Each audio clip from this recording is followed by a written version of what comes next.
Shavua Tov to everyone. Earlier today, I shared in Shul the following thought from Rav Shimon Schwab.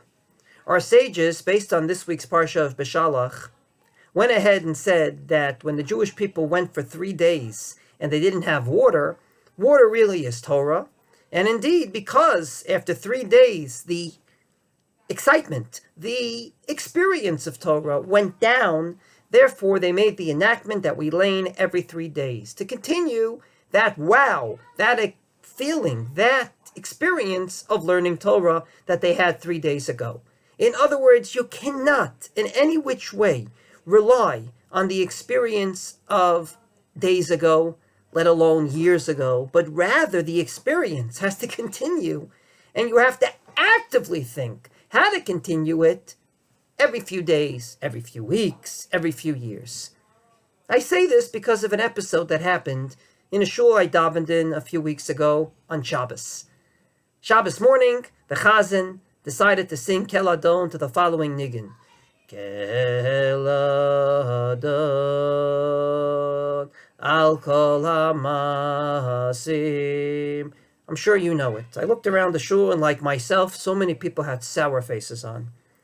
A few days ago I met the Chazan and I asked him, do you like that Niggun? He said, no. So I was very surprised. I said, if you don't like it, why did you use it? And he said, well, if it worked in Frankfurt, it will work here.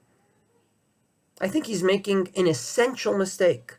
In Frankfurt, or wherever that Niggun was composed, I am sure that at the time it was fashionable. Namely, it was the Niggun that people used because that was the Niggun that excited them at a Kumsitz. That was the Niggun that excited them on Yom Kippur. That was the Niggun that brought them to higher spiritual levels than they were currently. But today, that's not the Niggun that does it.